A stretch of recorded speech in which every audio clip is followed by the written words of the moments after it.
to be here.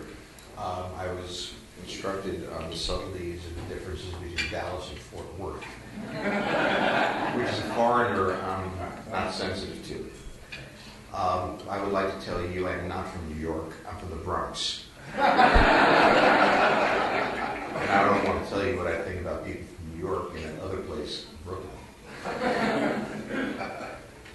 And that kind of hostility sets the stage to talk about the Middle East. And notice the segue I got right there. My book, The Next 100 Years, was a wonderful idea because in no way could anyone hold me responsible while I'm alive. The publishing industry being what it is, they required a book called The Next Decade. And indeed, if my editor had his choice, I'd have the next year, the next week, and the next minute. I'm done. What I want to talk about today, however, is part of the next decade. We've had a crisis in what I'll call the Arab world, which is the way to put it, because it's North Africa and the Persian Gulf. Now, let me spend some time trying to explain to you what we think is happening, which is not exactly what CNN is portraying, but that should be no surprise to anyone. So let me begin. First, in North Africa, you have a bunch of old thieves. Let's not be subtle about this. You have Ben Ali in Tunisia, who took power in 1987. You have Hosni Mubarak, who took power in 1981, and you have Muammar Gaddafi, who took power in 1969. And the basic rule in these countries is if these people or their friends don't own it, it isn't worth owning, because they have accumulated huge amounts of wealth.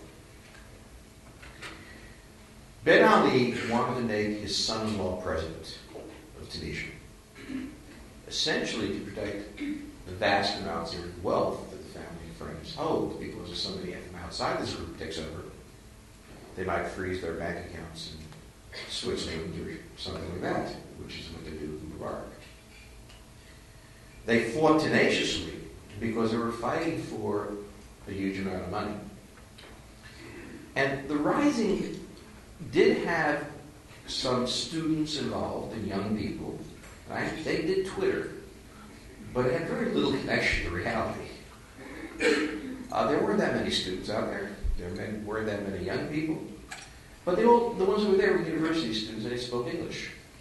And since the reporters in the West only speak English and don't speak Arabic, they would only interview the people who spoke English, who would tell them that we want to live as if we lived in Minnesota, and what we yearn to be is American liberal Democrats. And it's true for these people. They just weren't running anything. The Ben Ali Rising, of course, has turned into a huge feud in the elite who's going to take things over. But let's talk about the events of Mubarak. Hosni Mubarak was under pressure from the military for over a year to resign. The military wanted him out for two reasons. He was old, he had cancer, and they wanted an orderly succession. Mubarak decided that he wanted his son Gamal to become president.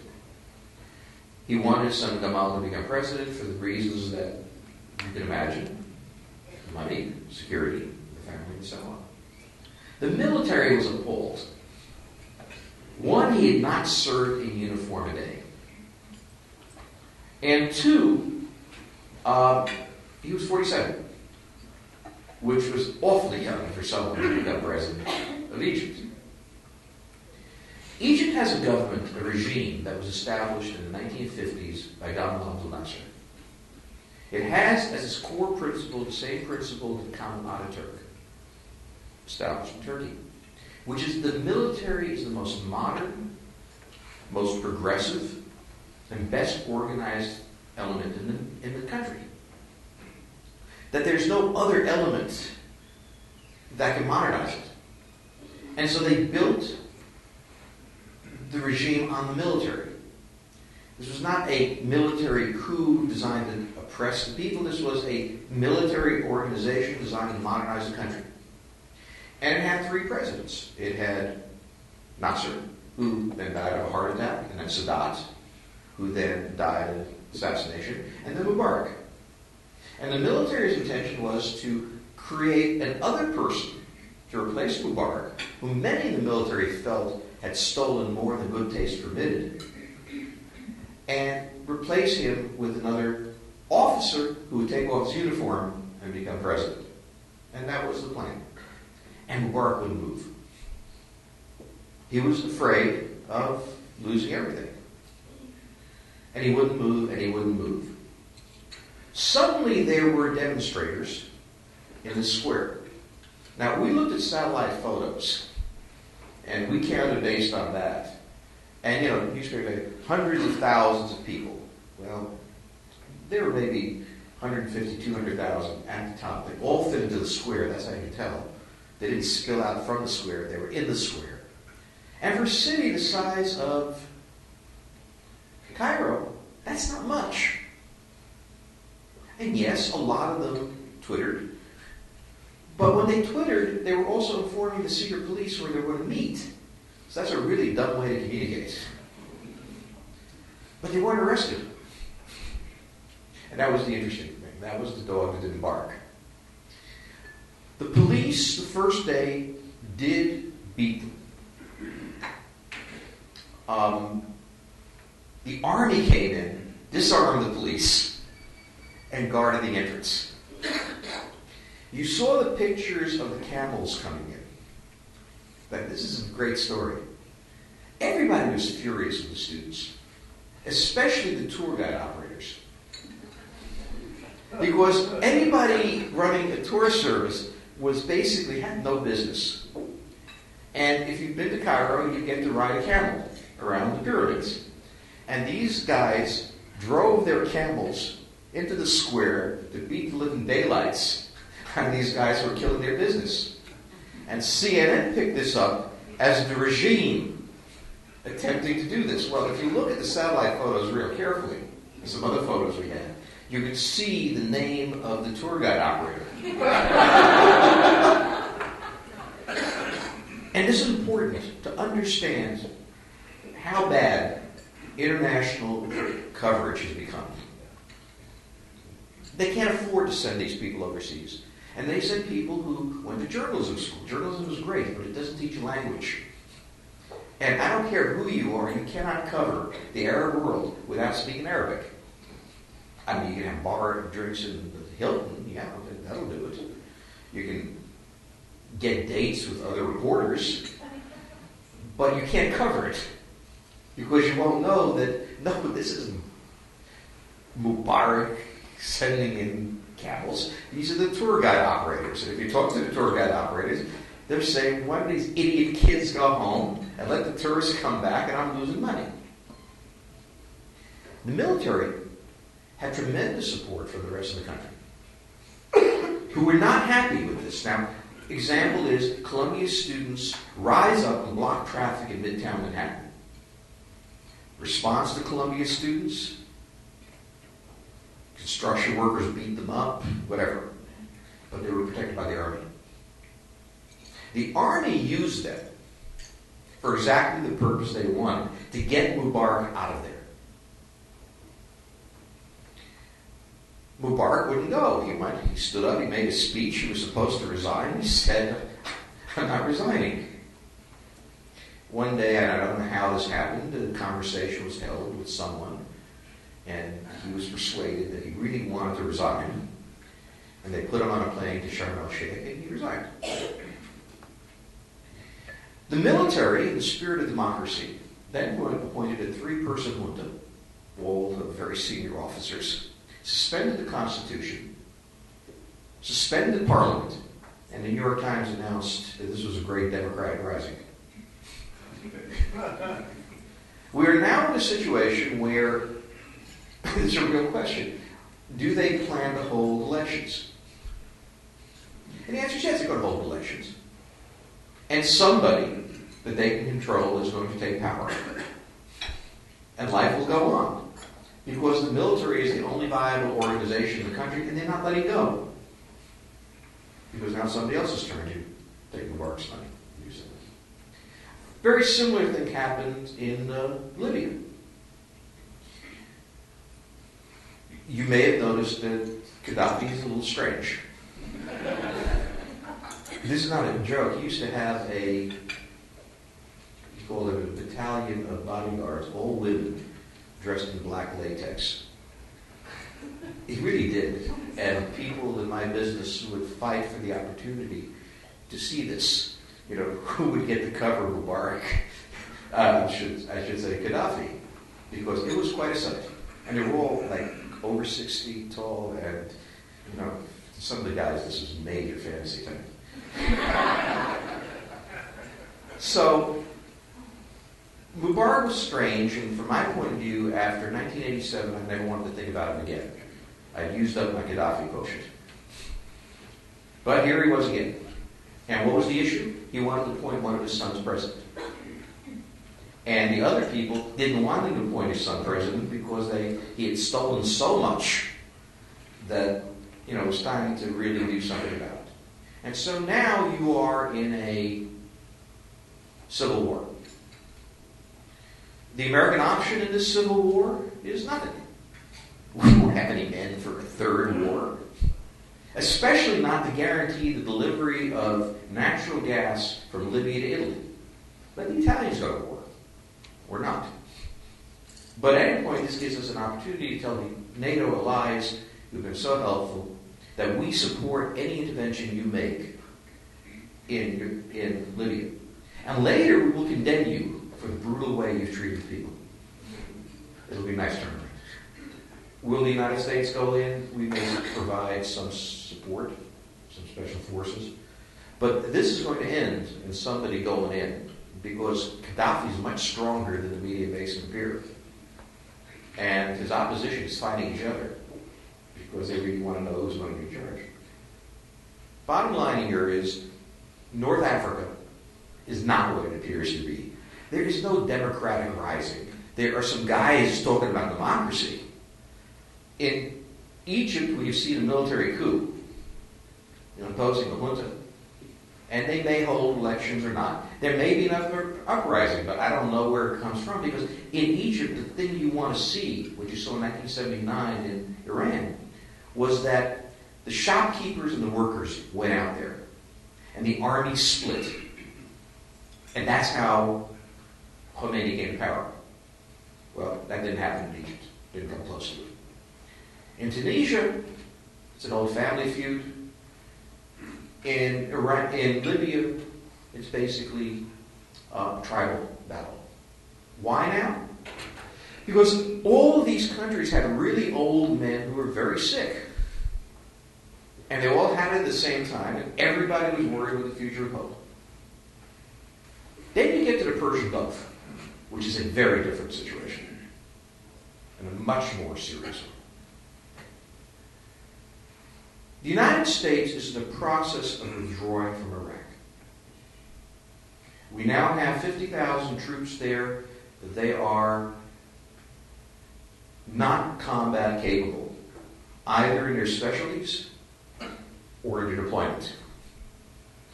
My son's in the Air Force. He's a very nice guy, and they're considering sending him to train. He's in Space Command. They don't have any satellites. I have no idea where he's supposed to train them.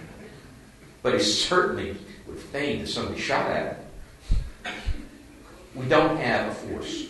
Now, for Iran, this is a golden moment. This is the dream that predates the Islamic Republic, but goes back to the Shah, of being the dominant force in the Middle East, in the Persian Gulf. Remember this, without the United States there, or without a foreign power there, the Iranian military is the largest and most effective military force in the region, in the Persian Gulf region. No combination of military force can block the Persians, the Iranians, if the United States leaves. The Iraqis are acutely aware of this fact, which is why Maliki is operating a government that is increasingly pro-Iranian, which is why Muqtada al-Sadr was reinserted into Iraq. Just prep the stage. We leave, Iran dominates Iraq. And Iraq is the most strategic country in the Middle East. It borders Kuwait, Saudi Arabia, Jordan, Syria, Turkey, Iran, obviously. If Iraq is dominated by the Iranians, they can reach out and touch anyone. And the most interesting people they want to touch are the Saudis. The Saudis became a power in the region because the British made them a power. And then the Americans supported that power. The Iranian position is, this is an unnatural condition in the Persian Gulf. We're a country of 80 million. We are the dominant power. We should hold this position. And the only reason that the Iranians don't hold this position is foreigners, the British and the Americans, blocked us. This was not just Khomeini's position. This was also the Shah's position. And he was constantly fighting with the Saudis. They are now facing a historic opportunity of unprecedented proportions in their point of view. First, the United States has destroyed their historic enemy, Iraq. And they fought a war in the 1980s that cost them 1 million dead. A country of 80 million lost 1 million dead in this war. For them, this is an obsession. And who supports the Iranian government? The veterans. The equivalent of the VFW. The guys who fought that war, bled in that war, and felt that victory was stolen from them and want payback. And they love Ahmadinejad. They love him standing up to the UN and assassinating the United States. They love building nuclear weapons. And the idea that there's a mass rising against the Iranian government is a fantasy of the BBC. We had a huge fight with the BBC because they said in 2009, this is a democratic rising that we've never seen. Once again, they were polling the students of Columbia University of Tehran, and not looking at who their enemies were, which are all the veterans, all the peasants, all the religious out in the boondocks, and all the shopkeepers that they kept from doing business. They shut them down hard.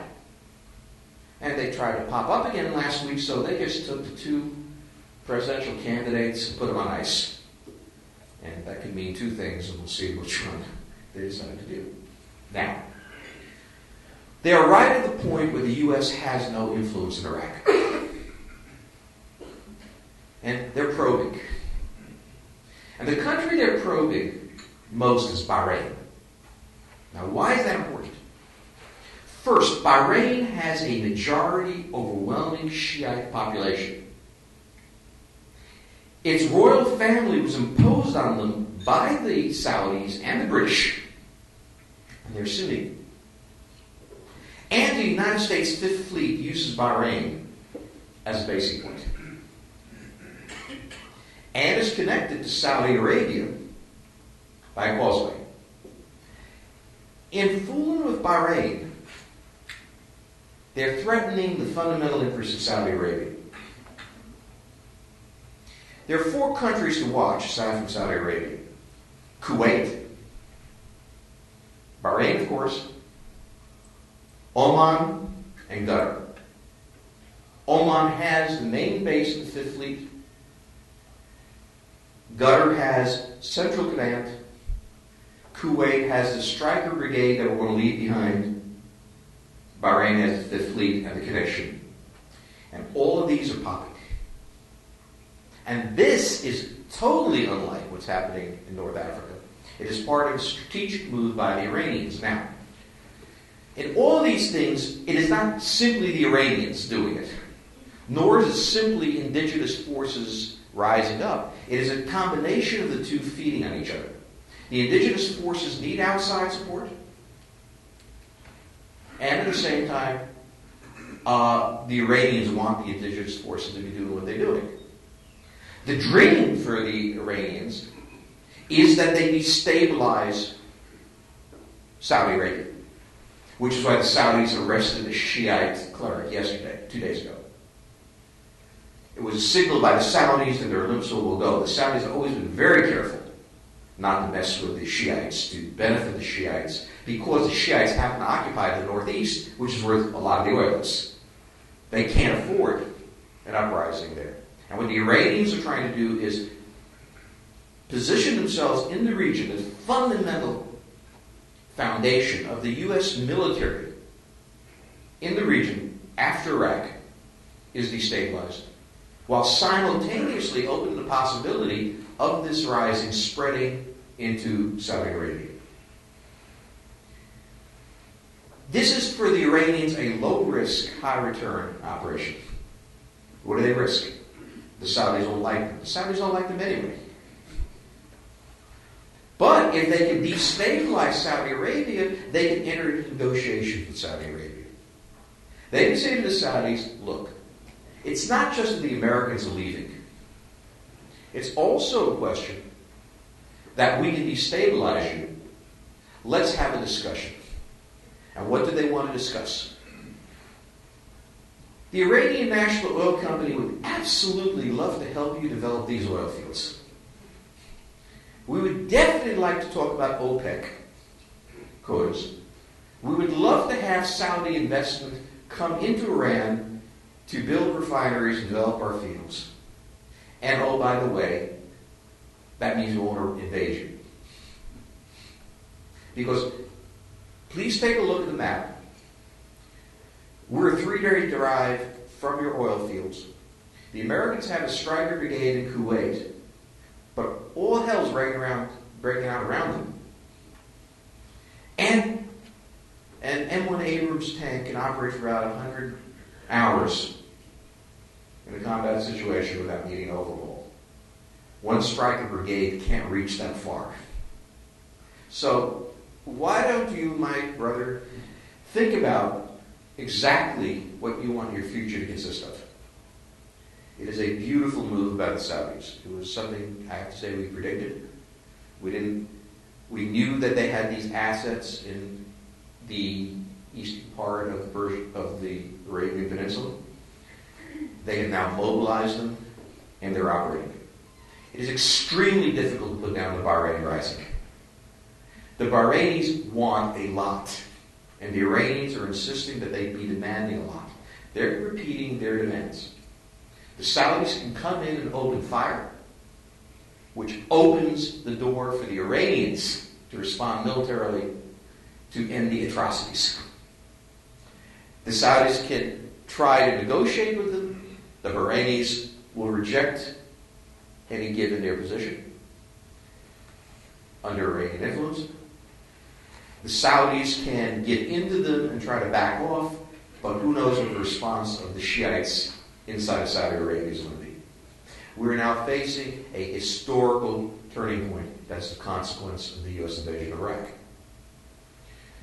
The point of the U.S. invasion of Iraq was, and as a reasonable set of points was, 1, destroy the Iraqi army.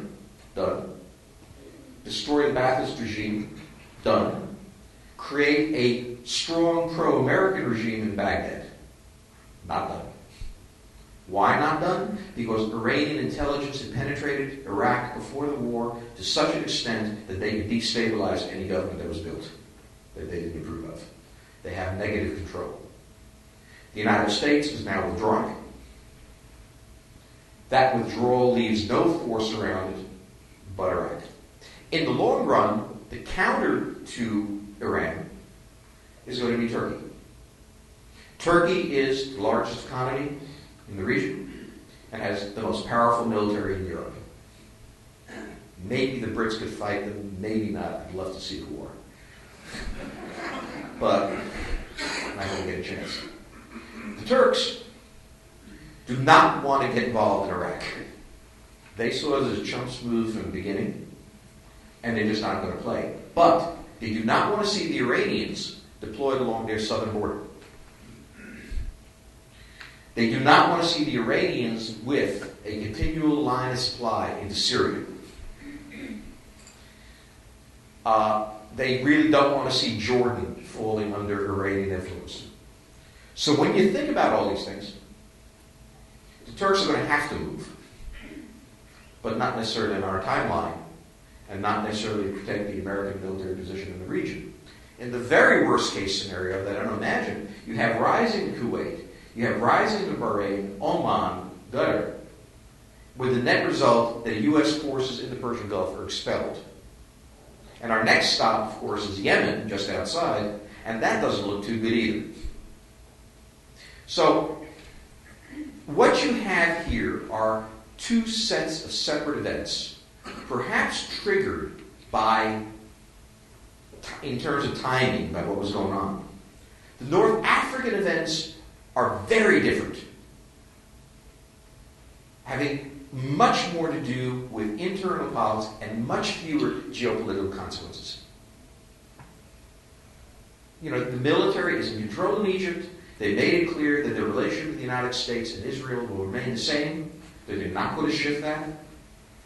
The Libyans are 6 million people. And what energy they have is not trivial, but is not going to tilt the balance of power. Tunisia is not a player. You shift over to the Persian Gulf, and you are dealing with about, and you can debate what it is, 40% of the world's export oil goes out of the Straits of Hormuz. The nuclear weapon that Iran has is closing the Straits of Hormuz with mines and Silk-Road missiles. I had my staff study the question of what would be the consequence of closing the Straits of Hormuz on oil.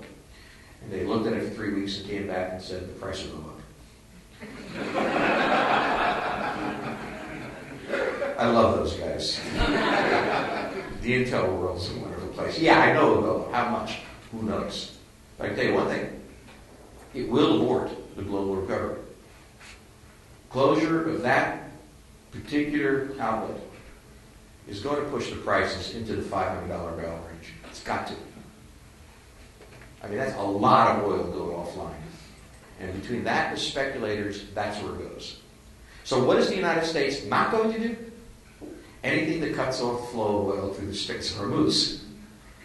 The Iranians have played a brilliant game with their nuclear weapons, getting everybody focused on this nuclear weapon as if it mattered. What were the Iranians going to do with a nuclear weapon? Well, Ahmadinejad stood up and looked like a crazed man. You know, we're going to bomb this, we're going to bomb that. They're going to bomb anything. They have played a rational hand, patiently, carefully, and effectively, and have now put the United States in a terrific bind. We can do nothing that threatens the flow of oil. We cannot engage on the ground, and we can't move into a situation where the Saudis are going to open fire on demonstrators. All options are off the table. There are two options for the United States in the region. One is an air war with Iran. First designed to destroy their navy, which sometimes consists of a little rubber raft that can contain a mine. And very deadly from our point of view. The problem is, and my son in the Air Force assures me that there is no question but that the Air Force can, without any problem, handle this matter. My daughter, who's in the Army, she's an Army intelligence major, tries to strangle her brother on a regular basis. Because every time he makes one of these promises, she winds up in the mud somewhere with mortar shells coming around her. You can try to bomb them. You can try to decimate them from the air, but don't screw up. Really important part of the plan. Do not fail. Because then you're going to have a really, really big problem. The other thing the United States can do is reach out to the Iranians and do what Nixon did with Mao and Roosevelt did with Stalin. Make a deal. How do the Iranians look at us, view us? That's the important part. They see us as incredibly powerful and completely crazy. They are still trying to figure out why we won the war in Kosovo. Their view of the United States is we are so powerful that we're unpredictable and irrational in our execution of foreign policy. We invade Haiti. We're suddenly in Liberia. They can't figure what we do. Now, if you, ladies and gentlemen, ever play poker, that's not a bad hand to be sitting in. You do not want to be seen as the only rational player at the table. So we look at the Iranians as crap. They look at us as nuts. This is the basis of a good relationship. It is unthinkable that we negotiate with the evil empire.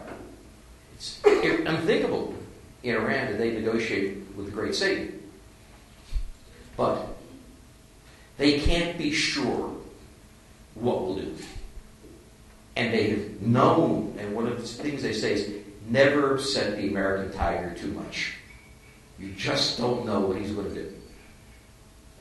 We don't know what the Iranians are going to do. If we both calculate worst case, what do they want? They want to make sure they have no threat ever again from Iraq. Done. We've arranged that. 2, they want a redefinition of oil coming out of the Persian Gulf and a dominant position at the table as the largest native power of the region. What do we want? We want to get away from Iraq, and we want to make sure the oil comes out at a reasonable price. Our historic strategy on this has been to be pro-Saudi. Rely on Saudi Arabia to provide this. It is becoming increasingly questionable whether we can rely on the Saudis to this. We talk about friendship in international relations and our friendship with Saudi Arabia. There is no friendship in international relations. Continental and United didn't merge because they were friends. I mean, as in business, friendship is one thing, but it's not about friendship.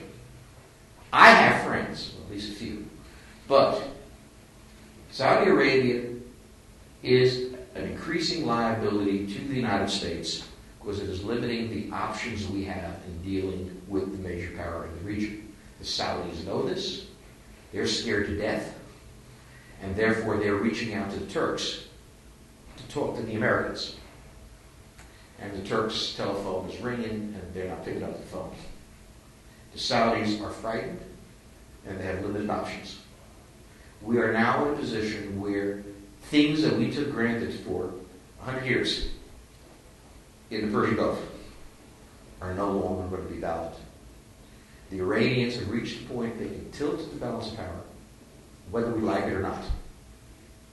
And therefore, we are now at a position where we have some strategic decisions to make ourselves. And one of the things about what my book is about is we're not really good at making strategic decisions. We don't back off and think very clearly about the consequences of what we're going to do. We're an excitable people, and I'll be very frank, our public discourse consists of small minorities yelling slogans at each other. Our public is not particularly sophisticated, and this is a very sophisticated time. So the statement, how can we do this with the Iranians, will be mouthed by both sides. The left will say they violate human rights. Yup. The right will say they're Islamic extremists. You got it. Now, what's your move? And the problem we have is we're out of moves. And that's what the significance of this event is. What we have seen for the past few weeks is not about a democratic uprising using Facebook in Egypt. Different story. Different play. This is about, and Hillary Clinton spoke about this yesterday, mentioned it. This is about Iran making its move that was inevitable following the U.S. withdrawal from Iraq. In the meantime, we're trying to build democracy in Afghanistan. Hoorah. Let me stop there and ask some questions, please. Where is Israel in this, and will Israel do something with Iran? Israel can't do anything with Iran. It has an army of 250,000 operational. Okay, they've got 250,000 other men my age who can do God knows what. But they have an army at the extreme of 250. They don't have the logistical capability of sending force 1,000 miles, which is the distance. Israel's Air Force could carry out one strike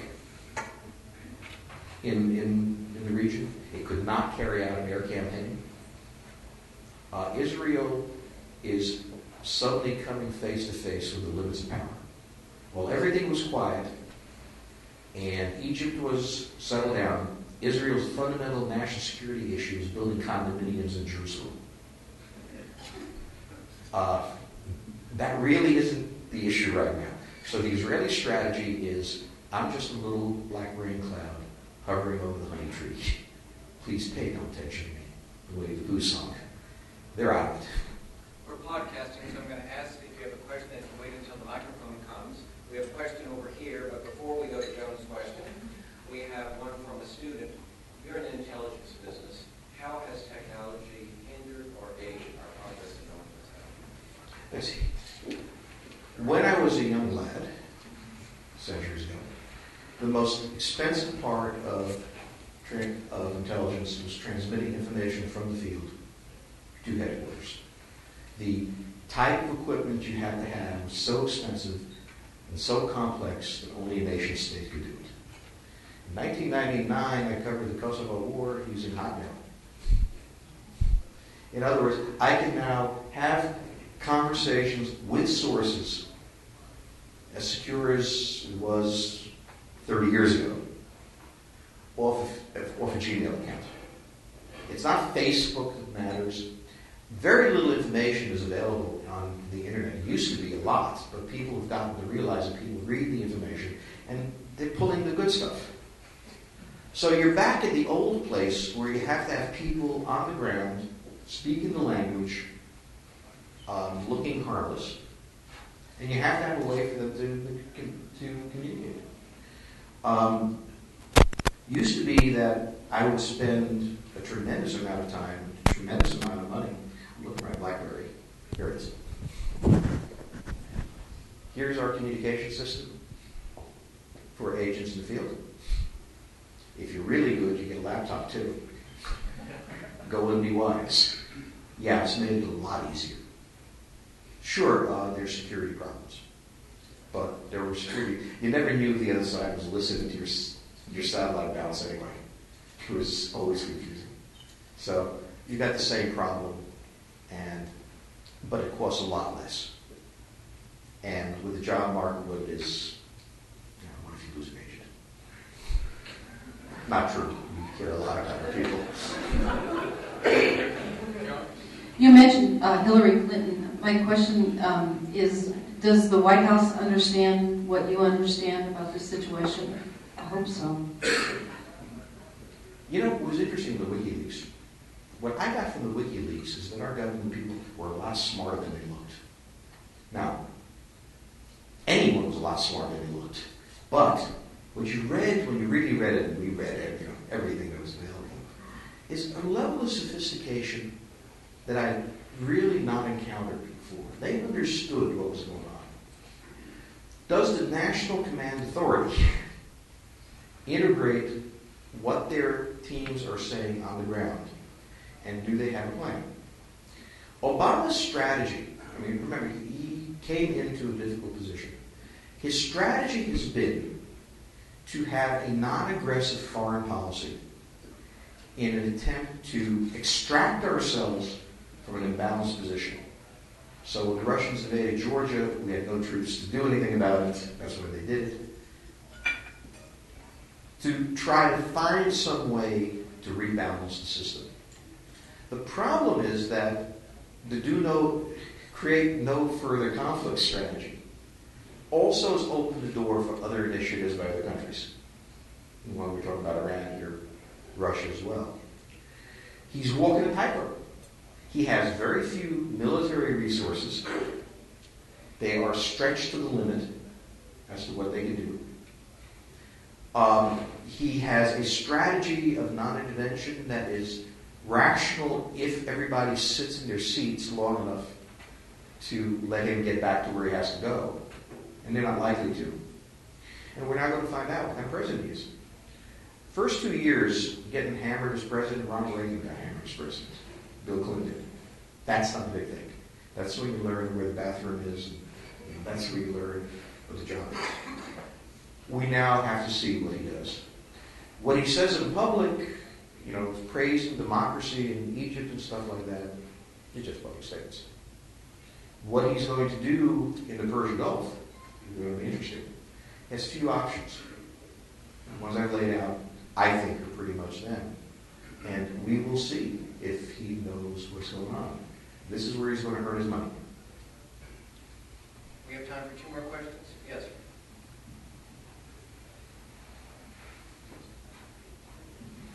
You mentioned briefly Yemen. What is the situation in Yemen, and how does it play out in the whole context of everything? Yemen is important both for oil. Oil, I believe you've heard of it, deeply involved. It is also important as a base for growing Al-Qaeda operations. Al-Qaeda and the Iranian Peninsula operates heavily from there, AQAD. The struggle is partly political in the sense that Saleh has been there for a long time, like these other leaders, and a lot of people in his own faction would like to see rotation. It's also complicated by tribal differences, extreme tribal differences. You have, if I were to compare it to anything, I would compare it to Libya on a much higher level. It also has the Iranians in, kind of in sideways in certain areas, and the Saudis have conducted operations deep into Yemen. It's a flashpoint, but it's a non-critical flashpoint. So in other words, bad things can happen to Yemen, and it doesn't have the consequences of bad things happening in Bahrain. It's a very complicated thing, and we've got troops on the ground. We've got special forces operating there, and CIA do predator attacks and everything else. It's a mess, but oddly enough, it's a mess that, from the American point of view, is manageable. But if you step back, what you're really seeing is the American position in the Persian Gulf destabilizing. The entire strategy the U.S. has had in place since World War II, up in the air. And it all pivots on Iraq. Now, Bob Gates said a few weeks ago, we should reconsider the withdrawal of troops from Iraq. Problem is, that's not enough. Troops have to be reinserted, the right sort of troops in the right positions, and we don't have those troops. And that really is the problem. So in a way, I'll say, I'm not nearly as worried about Yemen as I am about Afghanistan. We've doubled down on Afghanistan, which cuts the bet we can make in Iraq, and therefore we're vulnerable in what I think is the more important. I think the biggest mistake he made was whatever he thought about the initial invasion of Iraq, you can make good arguments against that. To think that Afghanistan was the more important war than the future of Iraq was, I think, at the root of everything that's happening now. It was a bad call on his part. I understand where it came from politically. But by making that move, we have a huge commitment in Afghanistan.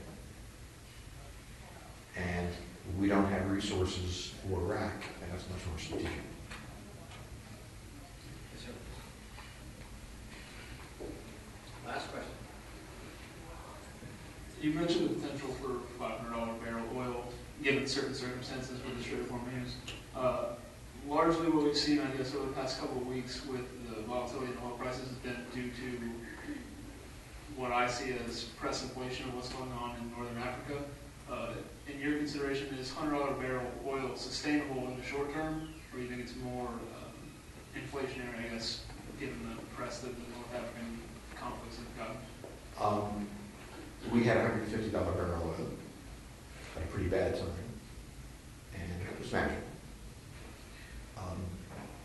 Speculators will make and lose money. Not my concern. Really, the question is, does the market understand the significance of what's happening in the Persian Gulf? I think if the market did understand it, the price would be higher. But then I've never made money in the stock market at all, because I don't know what I'm doing. My view is that everybody's transfixed on Libya. and these exports and things like that. And that's pretty much, to me, a non-issue compared to this other issue. So I take a somewhat different point of view, but I also have to say that in the short run, the market's a stupid. I mean, they're like wildebeests. In the long run, you can tell a lot from them. In the short run, I mean, if you ask me what reasoning is involved by 100,000 people making the market, I don't know. It should be up. I would guess it should be up more. And the more goes up, the more pressure there is on the president to create a solution, and the more difficult it is to create the solution because the more leverage the Iranians have. Now, who's, by the way, really happy in all this? The Russians. The Russians rushed natural gas to the Italians. This is a chance to grab market share, show reliability. The price gets jacked up. They get more money. This is, from the Russians' point of view, good stuff. Are they behind it? It's even sweeter is they don't have to be behind it. And so, I mean, that's the one country. And watch Germany. I mean, they are really dependent on the Russians.